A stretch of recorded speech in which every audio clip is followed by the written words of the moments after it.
Bismillahirrahmanirrahim. Assalamualaikum warahmatullahi wabarakatuh. Pada pertemuan kali ini saya akan membahas tentang soal ulangan harian virus. Kita mulai dengan soal nomor 1. Herpes virus merupakan salah satu contoh virus DNA. Nah, dengan demikian maka herpes virus itu materi genetiknya hanya DNA saja, ya, yang B.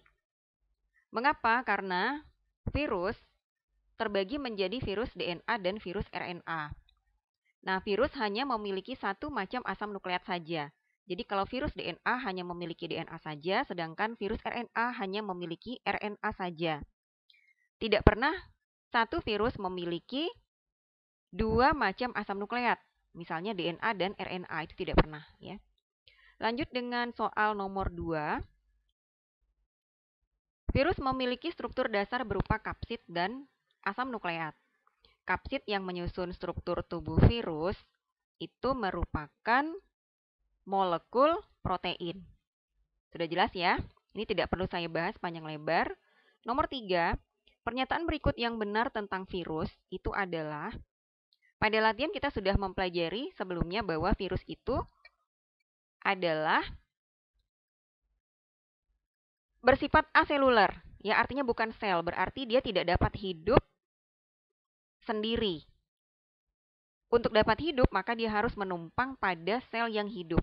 Nah, dengan demikian maka kita harus mencari media yang isinya itu adalah berupa sel-sel yang hidup.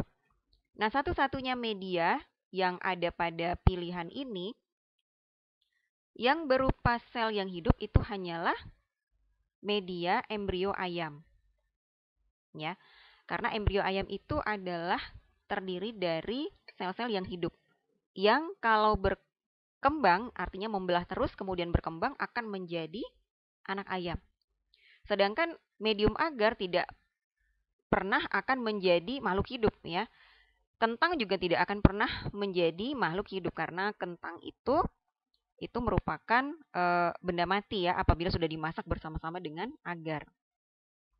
Kemudian nomor 4, virus yang menyebabkan penyakit pada manusia antara lain adalah, nah, di sini saya bukakan kembali materi pembelajaran kita di video pembelajaran, sudah jelas bahwa NCD itu adalah virus yang menyebabkan penyakit pada hewan. TMV adalah virus yang menyebabkan penyakit pada tembakau. Kemudian kalau virus T itu adalah virus yang menyerang bakteri. Ya, dengan demikian maka jawabannya itu adalah tidak boleh ada NCD, tidak boleh ada TMV. Nah, kalau kita pilih seperti itu, bagian D ada TMV, E ada NCD. Berarti jawabannya adalah yang C, ya. RSP, poliovirus, dan herpes virus. Dengan demikian, penyakit polio, penyakit herpes, itu merupakan penyakit yang disebabkan oleh virus, ya. Lanjut nomor 5. Virus dapat bereproduksi di dalam sel inang dengan cara melekatkan bagian ekornya, lalu memasukkan materi genetik ke sel tersebut. Nah, tujuan memasukkan materi genetik ke dalam sel tersebut itu adalah sudah jelas bahwa untuk mengendalikan sintesis protein untuk membentuk bagian-bagian tubuh virus. Ya. Jadi virus itu adalah benda mati yang tidak dapat membunuh sel. Dia baru dapat mematikan sel atau merusak sel itu apabila dia berhasil memasukkan asam nukleatnya atau materi genetiknya ke dalam sel yang akan ditumpanginya. Lanjut dengan nomor 6. Ini juga sudah kita bahas di latihan, ya. Penyakit yang disebabkan oleh virus itu yaitu demam berdarah dan influenza. Tifus dan kolera itu adalah penyakit yang disebabkan oleh bakteri. Lanjut lagi, nomor 7. Dalam replikasi virus, fase yang hanya ditemukan dalam daur lisogenik itu adalah fase penggabungan. Ya. Nah, ini coba kita bahas kembali materi pembelajaran kita tentang replikasi virus, ya. Kita mulai dengan daur litik, ya, karena cara replikasi virus ada dua, itu melalui daur litik dan juga daur lisogenik. Nah, sekarang kita lihat pada daur litik. Pada daur litik yang terjadi itu adalah fase adsorpsi terlebih dahulu, yaitu fase di mana virus itu menempel di permukaan sel. Jadi virus supaya dapat menginfeksi ya dia harus ketemu sel dulu gitu. Lalu selanjutnya dia baru dapat memasukkan asam nukleatnya apabila sel yang akan menjadi calon inangnya ini itu memiliki reseptor yang dapat menangkap antigen atau bagian spesifik yang dimiliki oleh si virus. Kalau tidak sesuai antara reseptor dan antigennya, maka si virus tidak akan bisa menginjeksikan asam nukleatnya. Nah, apabila asam nukleatnya sudah masuk, maka kalau daurnya itu adalah daur litik, maka asam nukleat yang sudah dimasukkan oleh virus itu langsung menghancurkan DNA milik sel yang akan ditumpanginya atau yang akan menjadi inangnya. Nah, kalau sudah hancur berarti yang berkuasa itu adalah asam nukleat milik si virus. Dengan demikian, maka asam nukleat virus akan memerintahkan sel untuk mensintesis atau membentuk bagian-bagian tubuh virus. Itu protein-protein virus termasuk asam nukleat virus ya. Kemudian selanjutnya apabila telah disintesis bagian-bagian tubuh virus, maka langkah selanjutnya itu adalah virus melakukan perakitan, ya, menggabungkan antara bagian-bagian tubuh virus sehingga menjadi virus yang utuh. Nah, terakhir apabila seluruh bagian tubuh virus itu telah sempurna menjadi virus yang baru, maka virus itu akan melisiskan sel inangnya. Nah, seperti ini. Nah, berarti dalam keadaan sel itu telah lisis, sel mati. Ya, sel sudah rusak, berarti dia sudah mati. Nah, virus yang sudah keluar dari sel inang yang sudah mati ini, itu menjadi benda mati kembali. Dia akan menjadi makhluk hidup lagi atau dapat hidup lagi apabila dia bertemu dengan sel inang yang hidup. Yang memiliki reseptor yang spesifik yang dapat menangkap bagian spesifik atau antigen yang dimiliki oleh si virus.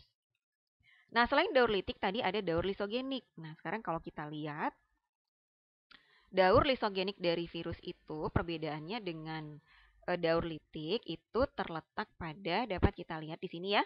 Apabila virus telah berhasil menginjeksikan asam nukleatnya masuk ke dalam sel inangnya, maka yang terjadi itu adalah asam nukleat itu tidak langsung menghancurkan DNA inang, melainkan asam nukleat virus itu ikut bergabung dengan DNA inangnya. Nah, itu demikian. Jadi kalau virus yang masuk itu adalah virus RNA, jadi materi genetik yang masuk adalah RNA, maka RNA yang dimiliki oleh si virus itu diubah dulu atau ditranskripsi balik menjadi DNA sehingga bisa bergabung dengan DNA sel inang yang ditumpanginya. Nah, itu demikian. Nah, tahap penggabungan asam nukleat virus dengan dengan DNA-nya bakteri maksud saya itu hanya terjadi pada daur lisogenik saja. Tidak terjadi pada daur litik. Nah, kemudian yang tidak juga terjadi pada daur litik itu adalah ketika sel inangnya membelah, maka si profag atau gabungan dari asam nukleat milik si virus dengan materi genetik milik sel inangnya, itu maka profag itu juga akan ikut mengganda. Nah, sewaktu-waktu apabila asam nukleat milik virus itu melepaskan diri ya dari gabungan dengan materi genetik milik inang tadi atau yang dinamakan dengan profag ini, maka asam nukleat milik si virus itu dapat menghancurkan asam nukleat atau DNA sel inangnya. Sehingga dia memerintahkan sel untuk membentuk bagian-bagian tubuh virus, lalu merakitnya, lalu kemudian apabila telah menjadi virus yang utuh, maka virus-virus yang baru tersebut itu akan melisiskan sel yang ditumpanginya atau sel inangnya. Lanjut lagi kita dengan soal nomor berikutnya ya, nomor 8. Materi genetik virus terdapat pada nomor. Nah, sudah jelas di nomor 1 ini adalah kepala, nomor 2-nya adalah kapsid, kemudian nomor 3-nya itu adalah asam nukleat virus, nomor 4 ini adalah ekor, nomor 5 adalah serabut ekor. Ini adalah gambar dari virus T ya, yang bentuknya mirip seperti huruf T. Lanjut dengan nomor 9. Perhatikan proses replikasi virus berikut. Pada bagian yang ditunjukkan oleh nomor 2 terjadi proses, ini sudah saya jelaskan tadi ya, pada nomor 2 itu adalah virus-virus baru yang sudah menjadi virus yang utuh, itu kemudian melisiskan sel. Berarti dia keluar dari sel hospesnya. Nah, kalau misalnya kalian nanti ketemu dengan soal seperti ini, diminta urutkan, berarti urutannya itu adalah nomor 3 dulu. Ya, nomor 3 itu adalah fase injeksi atau penetrasi asam nukleat virus ke dalam sel inang. Lalu kemudian nomor 4 ini adalah fase penggabungan. Nah, di mana bagian ini dinamakan dengan profag. Ingat, profag itu adalah gabungan antara materi genetik milik virus dengan materi genetik milik sel inang yang ditumpanginya. Ya. Nomor 5 ini adalah fase penghancuran dari materi genetik milik inang. Kemudian selanjutnya pada nomor 5 ini juga itu akan terjadi, bukan nomor 5, maksudnya nomor 6 itu akan terjadi sintesis bagian-bagian tubuh virus.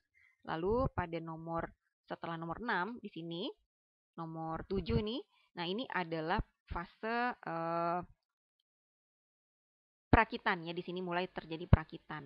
Nah, lalu kemudian apabila sudah menjadi virus yang utuh, maka lisislah sel tersebut gitu.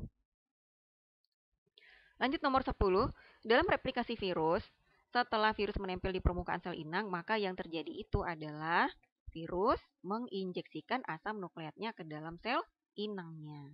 Ya.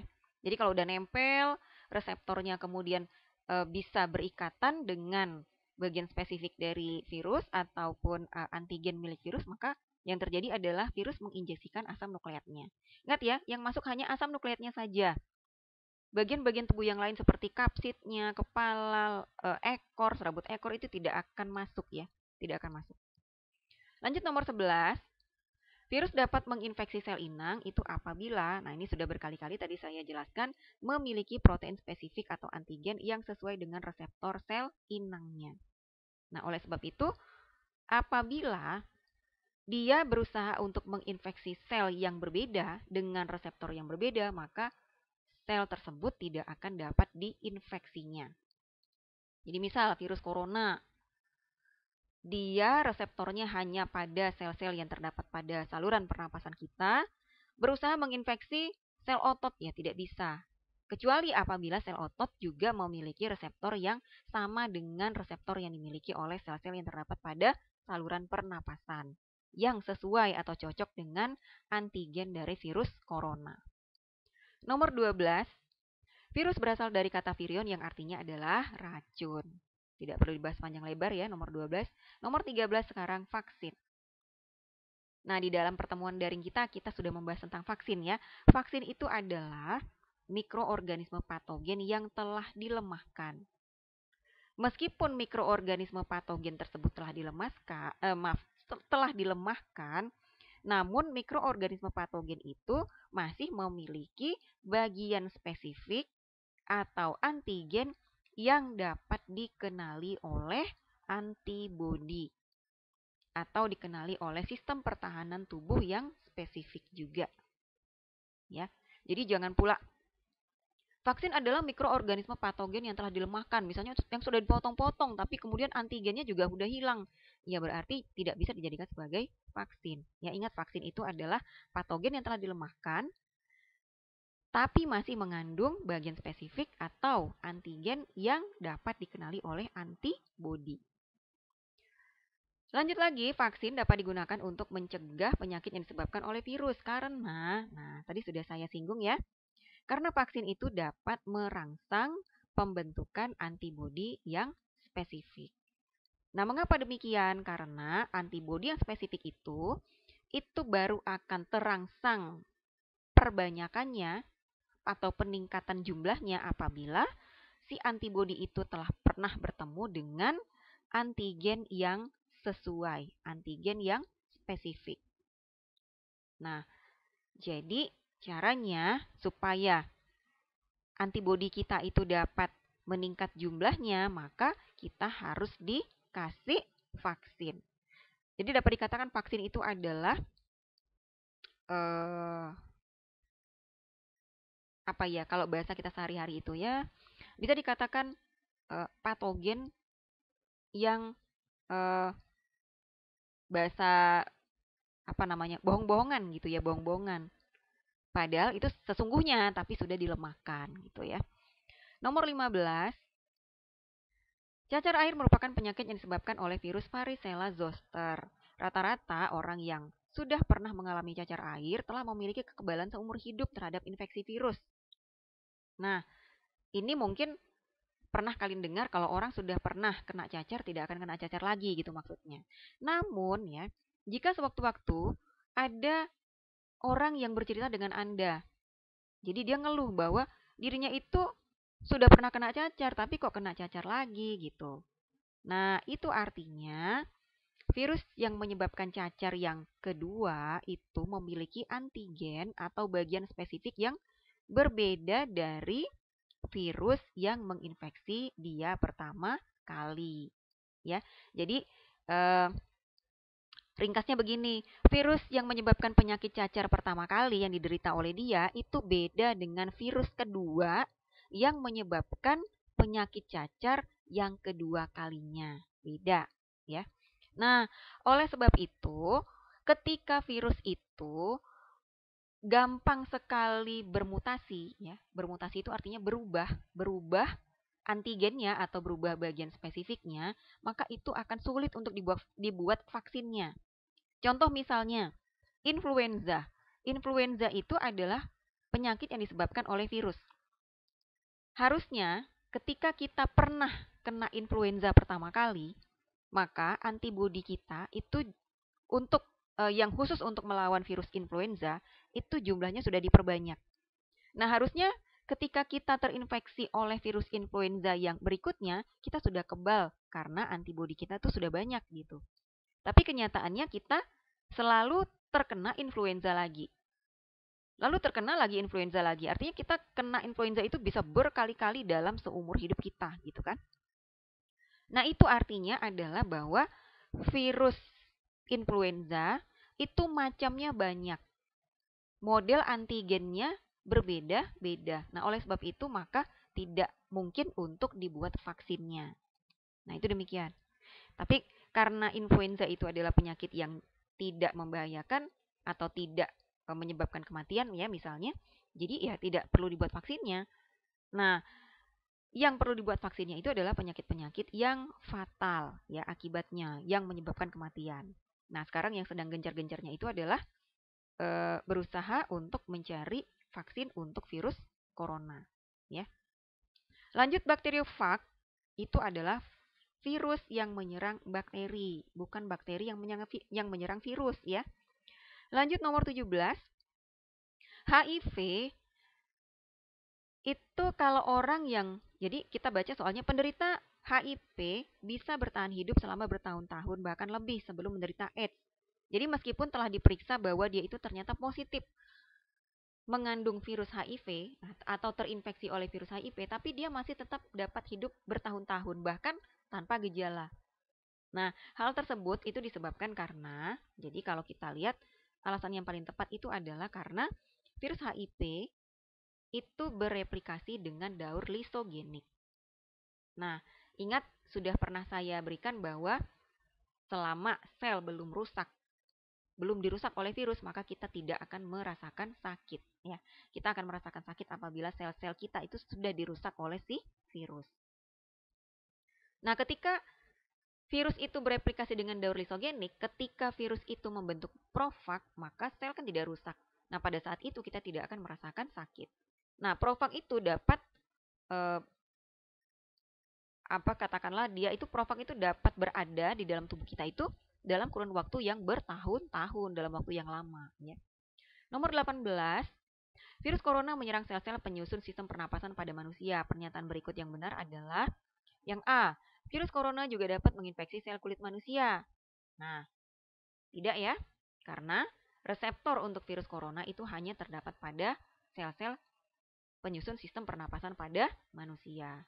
Maka jawaban yang paling tepat itu adalah, kita lihat, sel-sel sistem pernapasan manusia memiliki reseptor yang sesuai untuk virus corona. Nah, itu demikian ya. Jadi kalau dia bisa menginfeksi sel otot, berarti sel otot juga memiliki reseptor yang sesuai untuk virus corona. Nomor 19, virus corona merupakan kelompok virus RNA, ya, bukan DNA. Terakhir, nomor 20, penularan virus corona dapat dicegah melalui cara-cara berikut kecuali. Wah, ini kalau misalnya kalian menjawab salah, luar biasa ya.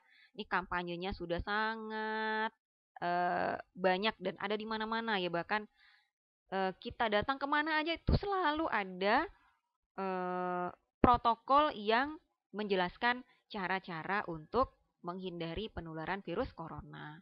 Kecuali, ya. Nah, coba kita lihat. Dapat dicegah melalui cara-cara berikut, yaitu dengan cara mencuci tangan, mengenakan masker, menjaga jarak, kecuali bersalaman. Jadi kita itu sekarang sudah disarankan atau sudah dikampanyekan untuk tidak bersalaman, apalagi cipika-cipiki. Ya, mengapa? Karena perpindahan virus itu mudah sekali lewat tangan. Ya, kenapa? Tangan kita itu kalau kita gosok-gosokkan ke muka, gosok-gosokkan ke hidung, maka virus corona yang menempel di tangan kita itu akan masuk ke saluran pernapasan. Ya. Nah, demikian pembahasan soal ulangan harian tentang virus dari saya. Semoga dapat membantu kalian mempersiapkan diri untuk menghadapi penilaian akhir semester. Ataupun mungkin dapat bermanfaat bagi kalian-kalian yang nanti akan mengikuti remedial. Saya akhiri, wassalamualaikum warahmatullahi wabarakatuh.